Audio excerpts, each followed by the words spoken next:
दर्शकवृन्द नमस्कार। कार्यक्रम जनसंवादको आजको श्रृङ्खलामा यहाँहरूलाई हार्दिक स्वागत छ। जनसंवादको आजको श्रृङ्खला भर्खरै मात्र नेकपा एकीकृत समाजवादी र नेपाल कम्युनिस्ट पार्टी जनवादी बीच पार्टी एकीकरण भएको छ र दुवै पार्टी एकीकरण हुँदाखेरि नेपालको राजनैतिक इतिहासमा र यी नजिरहरू हेर्दा नेपालका वाम घटकहरू कम्युनिस्ट पार्टीहरू एक तवरले आएर मिल्ने र त्यसपछि फेरि छिन्न भिन्न हुने नजिरहरूका बीचमा भर्खरै मात्र एमालेबाट विद्रोह गरेर आएको नेकपा एकीकृत समाजवादी र नेकपा जनवादी बीच एकता सुरु भएको छ, उहाँहरू बीच एकता भएको छ। यसले चाहिँ नेपाली कम्युनिस्ट राजनीतिमा दिन खोजेको सन्देश के हो, आज यिनै विषयमा कुराकानी गर्छौँ।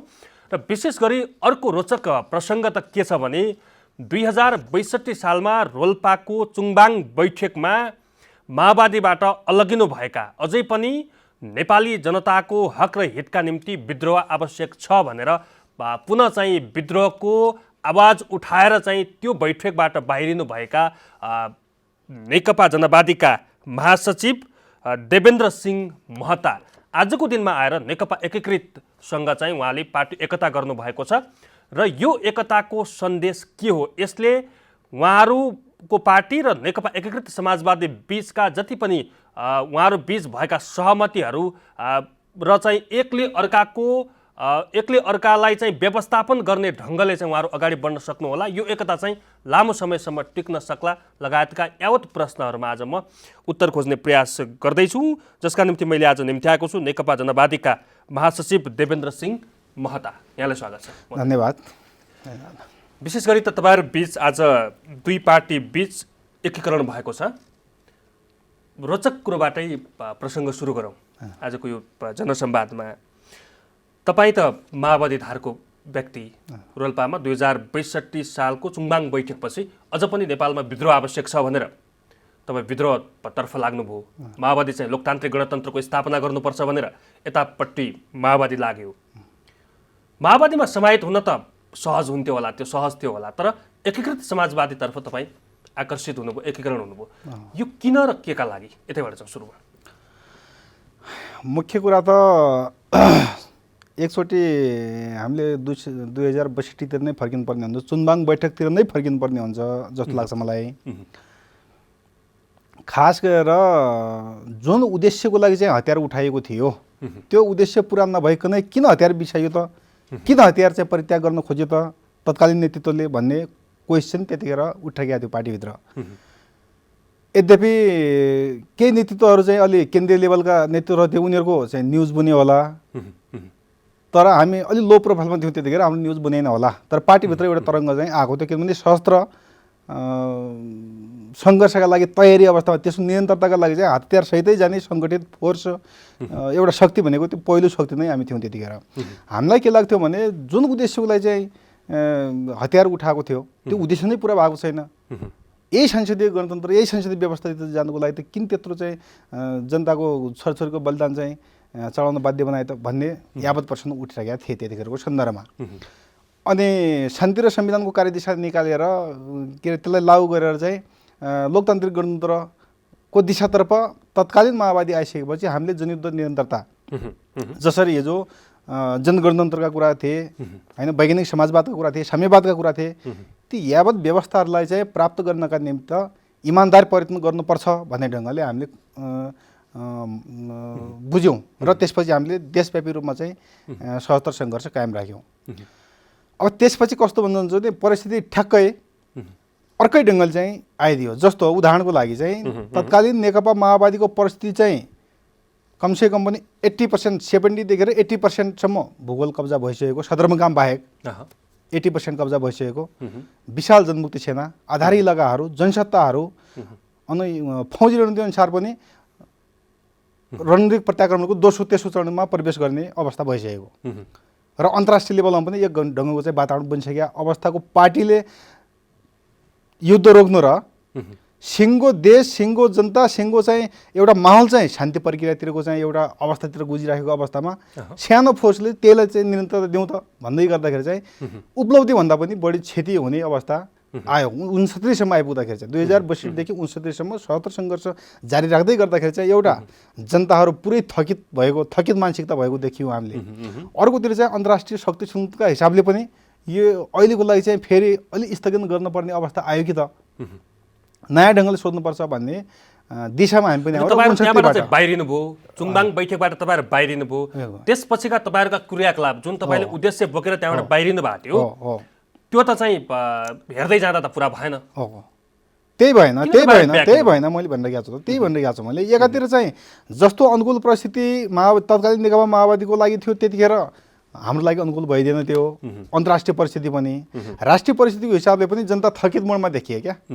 सिङ्गो पार्टी चाहिँ त्यत्रो चाहिँ ठुलो शक्ति चाहिँ शान्ति प्रक्रियामा आइरहेको छ भने फेरि त्यही दिशामा नजाउन केही समय हेरौँ न त, थकित भइसकेको छ। विद्रोह चाहनुहुन्थ्यो त्यति बेला त, त्यति बेला शान्ति प्रक्रिया लोकतान्त्रिक गणतन्त्र स्थापनाका लागि भनेर यहाँहरूको लडाइँ थियो हैन, जनताका आवाजहरू उठाउने, शोषक सामन्त वर्गहरूबाट चाहिँ निम्न वर्गका जनताहरूलाई चाहिँ माथि उहाँहरूको आवाज चाहिँ बुलन्द पार्ने भन्ने एङ्गलको चाहिँ तपाईँहरूको आन्दोलन थियो। त्यो आन्दोलन त करिब माओवादी जनयुद्धले त्यसलाई पुरा गरिसकेको अवस्था थियो, अझ तपाईँहरूलाई किन विद्रोह पुरा गरिसकेका थिएन?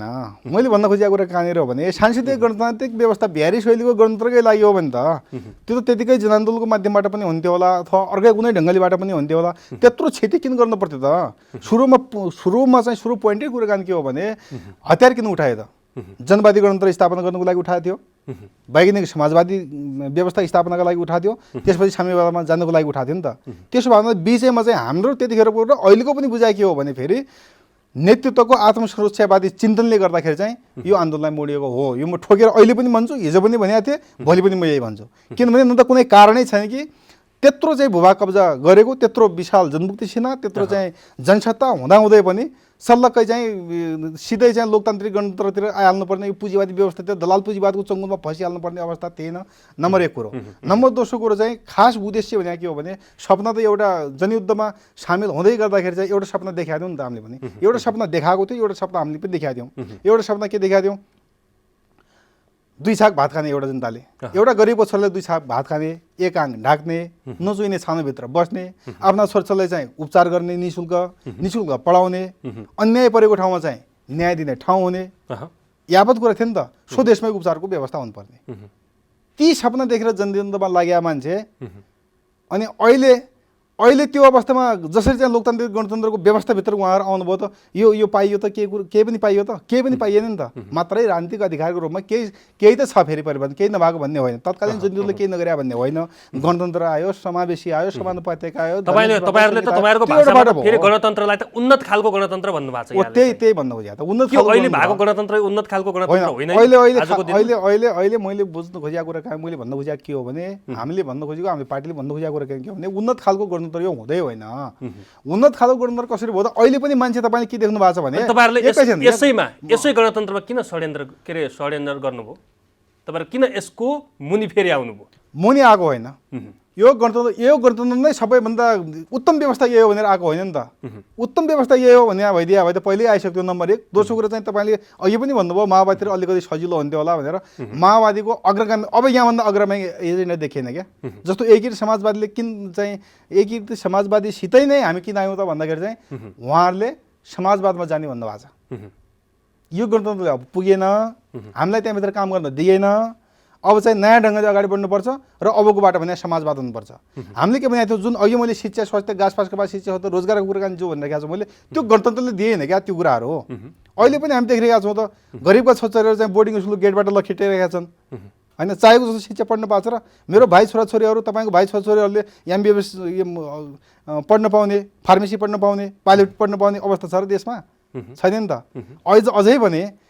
अझै पनि प्राइभेट हस्पिटलका गेटबाट चाहिँ के अरे माथि छतबाट झ्यालबाट हाम फालेको छ नि त मान्छेले, बन्दक भइसकेको छ मान्छेहरू, लास बन्दक परेको छ मान्छेहरूको उपचार गरेको पैसा तिर्न नसकेर। कैयौँ लाखौँ हजारौँ आमाबुवाहरू चाहिँ अझै पनि बसिसकेका छन् त, उपचार गर्न नपाएर काल पर्खेर बसेको अवस्था हो नि त। त्यो भएको कारणले गर्दाखेरि उन्नत गणतन्त्र भन्नु खोजेको थियो, यो गणतन्त्रले ती कुरालाई सम्बोधन गर्न सकेन। एकीकृत समाजवादीसँग समाहित हुँदै गर्दा चाहिँ अब यी कुराहरूको पनि पटाक्षेप हुन्छ भन्ने तपाईँहरूको आशा गर्नुपर्छ भन्ने हो। हामीले पहिल्यै कुराकानी उठाएको छौँ, तपाईँहरूसित पार्टी एकता हामी यो मानेमा गर्दैछौँ। यसरी चाहिँ जाने कि नजाने हामीले के बुझ्थ्यौँ पहिला भने एउटा सपना देख्यौँ, गणतन्त्रको सपना देख्यौँ। यी गणतन्त्रले यो गणतन्त्रले चाहिँ सबै चिज दिन्छ भन्ने हामीले बुझेका थियौँ क्या।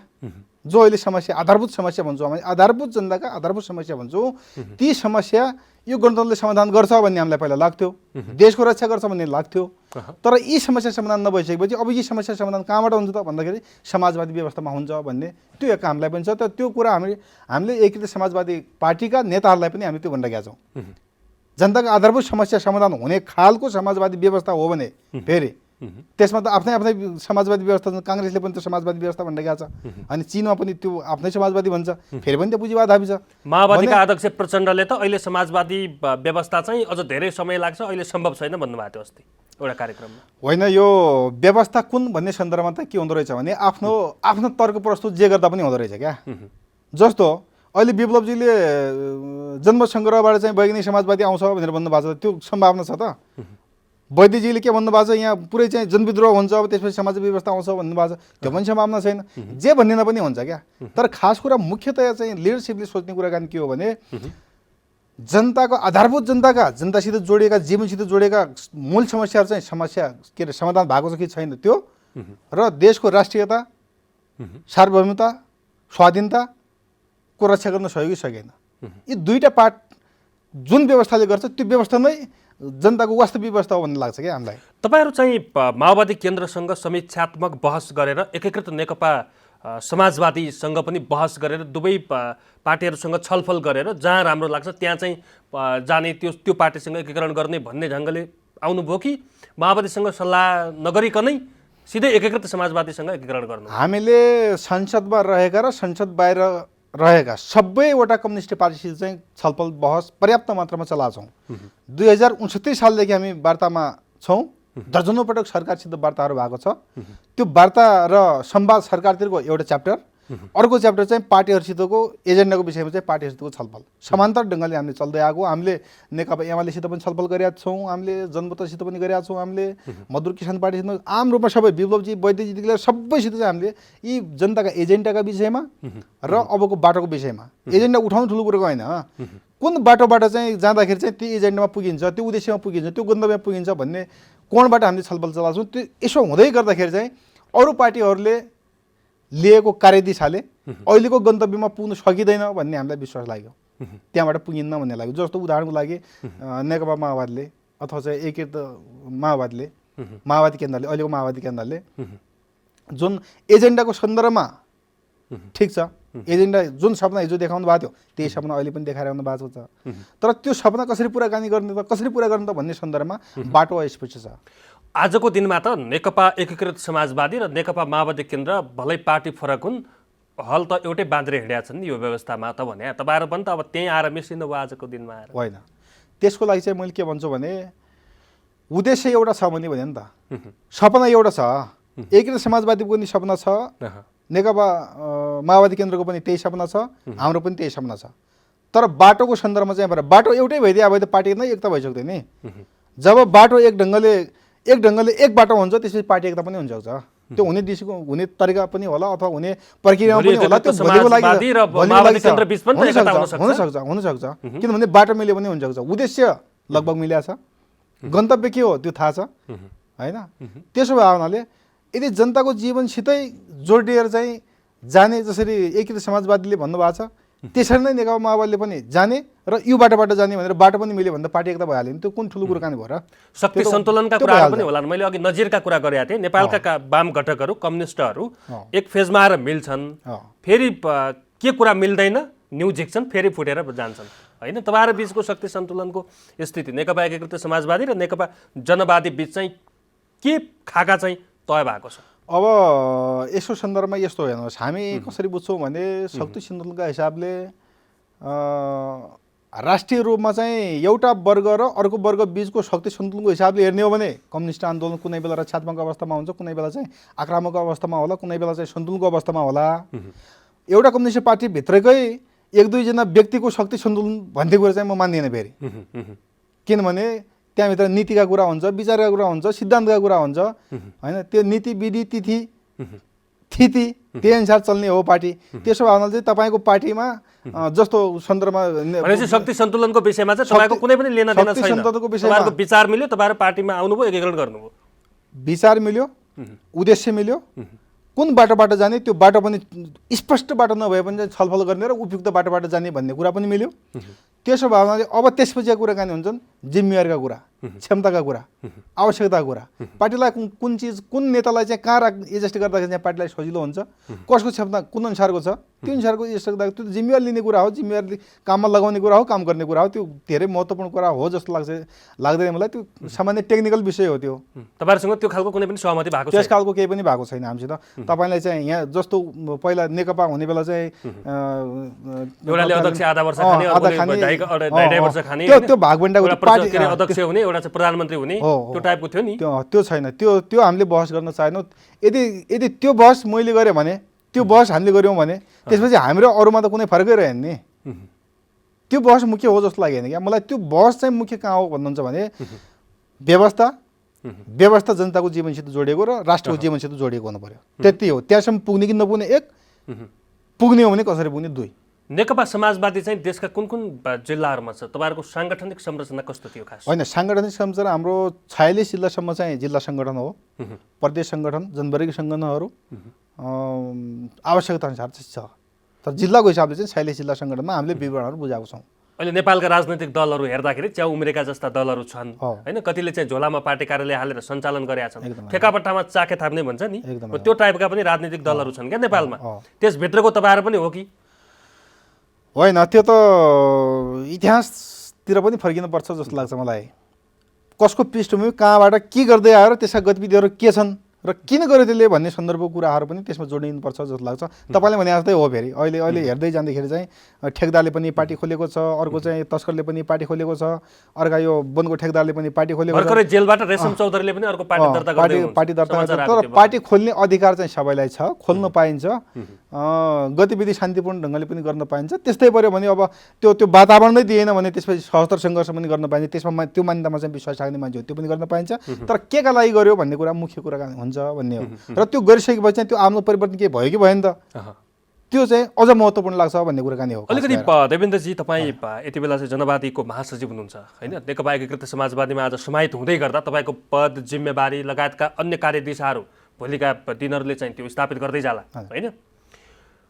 स्मरण गरौँ न हामी 2062, तपाईँ 2058 सालबाट भूमिगत हुनुहुन्थ्यो माओवादी केन्द्रमा होइन। त्यो बेलाका माओवादीका नेताहरू डाक्टर बाबुराम भट्टराई, रामबहादुर थापा बादल, लेखराज भट्ट लगायतका नेताहरू अहिले फरक फरक पार्टीहरूमा उहाँहरू चाहिँ हुनुहुन्छ होइन। यति बेला चाहिँ नेकपा माओवादी केन्द्रको 8औं राष्ट्रिय महाधिवेशन काठमाडौँमा चलिरहेछ। आजको दिनमा तपाईँ हिजोको त्यो भूमिकामा माओवादीमा चाहिँ बन्दुक बोकेर वनवास हुँदै गर्दा, अर्थात् चाहिँ भूमिगत हुँदै गर्दा र त्यो स्थितिबाट गुज्रेर आज फेरि यही व्यवस्थासम्म आइपुग्दा त्यो बिचका तपाईँका जति पनि ती इनर्जेटिक भनौँ न ती समयहरू थिए होला। हुन त तपाईँ अझै पनि युवा नै लाग्नुहुन्छ हामीले यो बहस गर्दै गर्दा। ती समयहरूमा चाहिँ तपाईँले पाएका उपलब्धिहरू, तपाईँले ल्याएका उपलब्धिहरू वा चाहिँ त्यो समय त्यत्तिकै खेर गयो भन्ने खालका त्यो कहिलेकाहीँ तपाईँले सम्झँदाखेरि मनभित्र चाहिँ कस्तो भानुहुन्छ? होइन, मलाई त्यत्तिकै खेर गयो भन्ने लागेको छैन। मलाई भित्रबाट नै, अन्तर हृदयबाट नै त्यत्तिकै खेर गयो भन्ने लाग्यो भए चाहिँ अलिकति चिन्तित होइन्थ्यो होला, अलिकति चाहिँ पश्चाताप होइन्थ्यो होला, त्यो विषयमा चाहिँ अनुभूति पनि दिन सकिन्थ्यो होला। मलाई त्यो अहिलेसम्म पनि लागिरहेको छैन कि त्यो खेर गयो भन्ने होइन, ऐतिहासिक रूपमा चाहिँ केही काम गर्न पाइएछ भन्ने लाग्छ मलाई चाहिँ। अहिले पनि लाग्छ। एक र दोस्रो कुरा, अझै पनि म ऐतिहासिक कामहरू गर्ने, यो राष्ट्र, यो जनताको लागि के न के चाहिँ गर्नुपर्छ भन्ने मलाई लागिरहेको हुन्छ। अब हिजोकै सन्दर्भमा जस्तो जनताको जीवनमा चाहिँ परिवर्तन त्यति धेरै साह्रो भएन होला, तर केही परिवर्तन त हिजोको जनता दल पनि गरेको छ त। केही परिवर्तन हाम्रो सशस्त्र सङ्घर्षले पनि गरे होला। मान्छेले सङ्गीत ल्याउनु खोजेका थिएन, धर्म निरपेक्ष ल्याउनु खोजेका थिएन, गणतन्त्र ल्याउनु खोजेका थिएन, मान्छेले समाजवादी समावेशी ल्याउनु खोजेका छैन। यद्यपि व्यवस्था आफैमा नराम्रो होइन, यसलाई चाहिँ मजाक बनाउने काम फेरि नेताहरूले गरे हो। जस्तो उदाहरणको लागि समावेशी समानुपातिकको सन्दर्भमा चाहिँ आरक्षणकै कुराकानी आउँछ। यहाँ आरक्षण वर्गीय रूपमा हुनुपर्ने हो खास गरेर होइन। यहाँ आरक्षण कुरा चाहिँ महिलाको आरक्षणमा चाहिँ आर्जो देउबा जाने, उसु शाखा सन्तान जाने, विद्या भण्डारहरूको शाखा सन्तानहरू जानुपर्ने, मधेसीको चाहिँ कोटामा उपेन्द्र यादव, राजेन्द्र महतोहरू जानुपर्ने, चौधरीहरूकोमा चाहिँ विजय गच्छेदार जिन्दाबाद छँदैछन् तिनीहरूकै जानुपर्ने होइन। यी कुराहरू चाहिँ यावत कुराहरू चाहिँ रोक्नुपर्ने हो क्या खास गरेर दलितको कोटामा चाहिँ हुने खाने जस्तो मिन विश्वकर्माहरू खड्ग विश्वकर्माहरू उहाँहरूकै सन्तानले जानुपर्ने यसलाई त आरक्षणको कुरालाई त नेताले मजाक बताइदिए हो नि यो आफैमा आरक्षण भने त जो सदियौँदेखि राज्य सत्तामा पहुँच नभएका जनसमुदायहरूका लागि जाने बाटो हो नि त यो त निश्चित समयसम्मको लागि भने यसलाई वर्गीय रूपमा यदि जातीय कलेक्टरको आधारमा तोक्या भए पनि त्यहीँभित्र पनि कमसेकम वर्गीय रूपमा हेर्नु पर्यो दलितभित्रै पनि मिन विश्वकर्मा र खड्गबहादुर विश्वकर्मा होइन त्यहीँभित्रको पनि एउटा कालीकोटको एउटा सारीको छोरा बैतडको एउटा दमाईको छोरा ताप्लेजुङको एउटा चाहिँ लोहारको छोरा त्यसलाई चाहिँ आरक्षण अन्तर्गत ल्याउनु पर्ने हो। त्यस्तो महिलाको पनि त्यस्तै हो, चौधरी थारूहरूको त्यस्तै, मधेसीको त्यस्तै, मुस्लिम तर त्यो त्यसलाई पनि मजाक बनाइदियो। अब यहीलाई सङ्गीतलाई पनि मजाक बनाउने आइरहेको छ यहाँ। कमसेकम अस्ति सुन्यौँ हामीले राजेन्द्र लिङ्गदेनले गाउँमा त नेताहरू जाँदाखेरि चाहिँ अलिकति यसो यसो भन्छन् भन्ने बित्तिकै तरङ्ग निस्क्यो नि त। तर चोरै नभने भने नेगेटिभ सेन्स त छ। मुख्दैन नभने पनि पछाडि पछाडि त चोर आयो, कमसेकम नेता गाउँमा नेता आयो आउने भन्ने बित्तिकै कमसेकम आदर्शवान हुनुपर्ने, अथवा चाहिँ के कुरा सुनौँ अथवा केही सिकौँ अथवा चाहिँ केही चाहिँ यसो भनौँ कि भने आश लाग्दो केही ठाउँ त छैन। त्यो व्यवस्थाको कमजोरी हो नि, त्यो नेतृत्वको कमजोरी हो नि त त्यो। अहिले मान्छेले के भन्छ 884वटा राजाहरूलाई पाल्नु परिरहेको छ यहाँ भनेर चाहिँ सबले त्यही भन्छन् नि। त्यसमा टेकेर के भन्छ सङ्घीयतालाई चाहिँ मजाक बनाइरहेको छ। नेतृत्व गर्ने हो नि त्यो। हामीले त के भन्छौँ अझ भन्नुहुन्छ भने 884वटा सांसदले तल्ल भत्तै खानुहुन्न। तल्ल भत्ता खानुको लागि त लोकसेवा लडेर आउनु पऱ्यो नि। भन्ने बेला जनताको सेवा गर्छु भन्ने, खाने बेला चाहिँ तल्ल भत्तादेखि लिएर त्यो गाडीदेखि लिएर त्यो दुनियाँदारी सबै चिज महल त्यो सबै चिज त्यो होइन नि त। यदि हो फेरि हो एउटा आधारभूत होइन आधारभूत आवश्यकता पनि अर्कै ढङ्गले चाहिँ व्यवस्थित गरिनुपर्छ। जस्तो 884वटा सांसदलाई केही समय लोन दिने, सरकारले बिना धितो लोन दिने क्या। ल राजनीति गर्ने मान्छेको धितो लोन पनि सक्छ। 5 वर्षको लागि सफ्ट लोन दिने, ऊ उत्पादन गरोस्। एउटा सांसदलाई चाहिँ 1 करोड रुपियाँ लोन दियो भने उसले 1-2 लाख महिनाको त्यतिकै कमाउँछ त। 884वटा उत्पादन केन्द्र बन्छ त्यहाँ, राज्यको डुखुरी खेर जाँदैन कि त्यहाँ। 800 उत्पादनवटा उत्पादन केन्द्र पनि बने, उसलाई 50-60 हजारको लागि चाहिँ त्यो थापिराख्नु पनि परेन। उसले कमसेकम 2-4 लाख रुपियाँ त्यतिकै कमाउँछ त। यहाँ त ठ्याक्कै उल्टो के भइदियो भने नेपालको यो सांसदमा चाहिँ सांसद हुने बित्तिकै व्यापार पनि गर्न नपाउने, व्यवसाय पनि गर्न नपाउने, केही उद्यम इलम केही पनि गर्न नपाउने र क्या।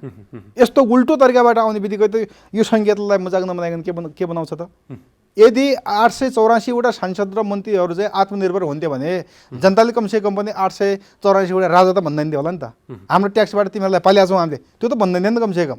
उनीहरूले पनि के भन्ने मौका पाउँथ्यो भने हामी तपाईँहरूलाई खटिया छौँ, निःशुल्क खटिया छौँ, जनताको सेवा गर्न हामी तपाईँहरूको बिचमा आइरहेका छौँ। कहिलेकाहीँ गल्ती हुनसक्छ, गल्ती भएको बेला चाहिँ करेक्सन गर्ने ठाउँ हुन्छ, तर हामी आफ्नो स्वार्थको लागि आएको छैनौँ भनेर चाहिँ ठोकेर कुरा भन्न सक्ने सांसद कोही छ त? भएन। यो नभएको हुनाले चाहिँ यी यावत व्यवस्थाहरूलाई चाहिँ मजाक बनाएको चाहिँ नेतृत्वले हो, तर व्यवस्था आफैमा नराम्रो होइन। यी व्यवस्था त उपलब्धि भएका हुन् नि त। हिजोकै सन्दर्भ म देख्छु 2058 सालमा 2056 सालमा एसएलसी पास गरेर काठमाडौँ पढ्न आउँदै गर्दाखेरि म कति दिन हिँडेर आएको थिएँ, कति दिन हिँडेर गाडी चढेर कति दिनपछि यहाँ पुगेको थिएँ। र घरमा फोन गर्दाखेरि चाहिँ कति घन्टा बाबुले चाहिँ हिँड्नु पर्थ्यो अथवा बुवा आमाले हिँड्नु पर्थ्यो। त्यो अवस्था त सबैको हो नि त। देशै पश्चिमदेखि पूर्व मेचीदेखि पश्चिम महाकालीसम्मको अवस्था त्यही हो होइन। तर सञ्चारको क्षेत्रमा, यातायातको क्षेत्रमा होइन, यावत अरू यो शिक्षाको क्षेत्रमा अरू क्षेत्रमा केही प्रगतिहरू भएको छ नभएको होइन। तर मूलभूत कुरा दुःखलाग्दो विषय मात्रै कहाँनिर हो भने यो देशमा जो शोषित उत्पीडित जनसमुदायहरू छ उनीहरूको जीवनमा महसुस हुने गरी चाहिँ उनीहरूलाई चाहिँ टार्गेट गरेर चाहिँ त्यो परिवर्तन ल्याउन सकिएन क्या। केही नभएको भन्ने होइन। तपाईँले आजको दिनमा आएर चाहिँ त्यो अब सम्भव छ भनेर चाहिँ कसरी निर्क्युल निकाल्नुभयो, कसरी तपाईँहरू निचोडमा पुग्नुभयो कि अब चाहिँ हामी फेरि नयाँ सिराबाट नयाँ क्रान्तिबाट चाहिँ राज्यमा चाहिँ उलटपुलट गर्न सक्छौँ भनेर कहाँबाट तपाईँको मनमा त्यो पलायो? होइन, अहिलेको सन्दर्भमा के हो भने मान्छेले नेतृत्व ठिक भयो भने कामहरू सही गर्न सक्छ भन्ने हो। जस्तो उदाहरणको लागि केपी ओली नेतृत्वको सरकार 3.5 वर्ष चल्दै गर्दाखेरि उहाँले जलहरी लगाउन सक्नुहुन्छ, उहाँ करोडौँ रुपियाँको एक रातमा एक डिसिजनमा चाहिँ अर्बौँको भ्यू टावरहरू बनाउन सक्नुहुन्छ, उहाँ भ्यू टावर बनाउन सक्नुहुन्छ। त्यही डिसिजनले चाहिँ एउटा अस्पताल बनाउन सक्नुहुन्थ्यो नि त। त्यही एउटा डिसिजन त्यही जलहरी हाल्ने पैसाले एउटा स्कुल खोल्न सक्नुहुन्थ्यो होला होइन। त्यस्ता त्यो वाहियात कुराहरू। अब त्यो रेलका कुरा हेर्नु न, रेलका सपना म त भन्छु नेपाली जनताको यो सपनै होइन। नेपालमा समुद्रै छैन, के को पानी जातको सपना आउनु पर्यो? यो 1000 किलोमिटर पनि छ कि छैन, 1000 कति 1100 किलोमिटर होला मेचीदेखि पश्चिम सिधा हिँड्ने हो भने त्यसको लागि कुनै रेल चाहिँदैन, चाहिएला त्यो पनि, तर अहिले चाहिँ त्यो आवश्यक छैन। मात्रै अहिले चाहिएको घाँस फाँस कपास सिँचाइ हो त रोजगार, खास गरेर चाहिँ वैदेशिक रोजगारको समस्या हो नि त। ती समस्यालाई हल गर्ने सन्दर्भमा यदि केपी ओलीले त्यतिखेरको सरकारले सोचिदिए भए कसलाई सोध्नु पर्थ्यो र, के गर्नु पर्थ्यो र? गर्नै पर्दैन थियो। त्यस्तै अवस्था भइदिए भए त संविधानै संशोधन गर्ने हैसियत थियो नि त। नेतृत्व सही भइदिएको भए संविधान संशोधन गरेर भए पनि नेपाली जनताका आधारभूत आवश्यकताहरू पुरा गर्न सक्ने ठाउँमा त सरकार थियो नि त्यतिखेर। तर नेतृत्व सही भइदिएन। कहिले राम मन्दिरतिर गए, कहिले चाहिँ जलहरीतिर गए, कहिले भ्यूटावरतिर गए, कहिले स्तम्भ बनाउनुतिर लागे, कहिले धेरै गतिलो चिज बनाएछ भने त्यो सभा हल बनाइदिए होला कतै भने जनताको जीवनसित जो जनताको दैनिकीसित जोडिने कामहरूमा चाहिँ ध्यान पुगेन क्या। त्यसो भए हुनाले अहिले नेतृत्व ठिक ढङ्गले चाहिँ अगाडि बढ्यो भने त्यसले गर्न सक्छ भन्ने हाम्रो बुझाइ हो। जस्तो अहिले नेकपा एकीकृत समाजवादीको तर्फबाट सरकारमा गएका मन्त्रीहरूले पनि त्यो काम गर्न सक्छ नि त। होला क्याबिनेटबाट चाहिँ पुरै प्रधानमन्त्री त छैन, धेरै कुराहरू उहाँहरूले भनेका कुराहरू प्रधानमन्त्रीले करेक्सन पनि गरिदेला। उहाँहरूको दृष्टिकोण छुट्टै छ, भिजन छुट्टै छ, दर्शन छुट्टै छ, उहाँहरूको छुट्टै छ। तर मन्त्री स्तरीय हुने कामहरू र जनताका आधारभूत जीवनसित जोडेका केही कामहरू त गर्न सक्छ नि त। चाहे पनि गर्न, नेतृत्व सही पनि गर्न सक्छ नि त। त्यसो भए हुनाले हामीले यसैको यही बाटोबाट पनि चाहिँ धेरै कामहरू गर्न सकिन्छ यदि नेतृत्व ठिक भएको खण्डमा। पार्टीभित्र हामी जबरजस्त ढङ्गले कुराकानी उठायौँ भने त्यो सम्भव पनि छ भन्ने हामीले सोचेका हो। त्यसो भए हुनाले अब सडकको विद्रोह गरिराख्ने, सडकमै बसिराख्ने विद्रोह गरिराख्ने जस्तो वैद्यजीको, जस्तो मोहन विक्रम सिंहहरूको, जस्तो चाहिँ अरू थुप्रै तपाईहरु योभन्दा अगाडि तपाईहरु पनि त्यही तवरमा सडकमै विद्रोहमा हुनुहुन्थ्यो, वा चाहिँ तपाईहरुको के फरक हो? मैले भन्न खोजेको त्यही हो। कोसिस धेरै गऱ्यौँ क्या, सडकबाट पनि धेरै गऱ्यौँ कोसिसहरू, सशस्त्र सङ्घर्षबाट पनि धेरै गऱ्यौँ, शान्तिपूर्ण सङ्घर्षबाट पनि धेरै गऱ्यौँ। तपाईँ भन्नुहुन्छ तपाईँ माइतीघर मण्डलामा म आफै आफ्नो हातमा चाहिँ मानवतालाई लगाएर चाहिँ आमरणसँग बस्या। नेपालमा पहिलोपटक होला त्यो चाहिँ के अरे यो भनेको ताला भनेको मानवताला भनेर चाहिँ पहिलोपटक प्रयोग गरे हो मैले। नेपाली कमसेकम पनि त्यो सरकार चाहिँ त्यो जनताको एजेन्डामा चाहिँ जनताको जनजीविका सम्बन्धीका एजेन्डामा कमसेकम सरकार फोकस हुन्छ कि त भन्ने तरिकाले गरे हो नि त। तर सरकारलाई त केही मतलबै हुँदो रहेछ त्यो त। 2-4 जना मरे पनि केही मतलब हुँदो रहेछ, 2-4 जना जेल गए पनि केही मतलब हुँदो रहेछ। मात्रै जनतालाई उहाँलाई के लाग्छ भने अहिलेको नेतृत्वहरूलाई खास गरी के लाग्छ भने उनीहरूसित करोडौँ अरबौँमा पैसा होस्, चुनावको बेला चाहिँ पैसा फाल्न पाइयोस्, भोट किनेर चाहिँ राजनीति गर्न पाइयोस्, जित्यो सिद्धियो कुराकानी यो भन्ने यही दृष्टिकोण छ अहिले उहाँलाई। किनभने न त नेतृत्वले आगामी चुनावको त डराउँछ नि, चुनाव आउने बित्तिकै के हुन्छ मेरो, हाम्रो पार्टीको के हुन्छ, हामीलाई भोट दिनु होला भन्ने थाहा हुन्छ नि। तर कन्फिडेन्सको जहाज क्या, जस्तो गोकुल बसबाट हुन्छ नि, उहाँलाई कति आलोचना केही पनि छैन, कति मतलब पनि छैन, कन्फिडेन्सको साथ उहाँले भन्नुहुन्छ म जित्छु, लेखेर राख्नुहोस् म जित्छु भन्नुहुन्छ।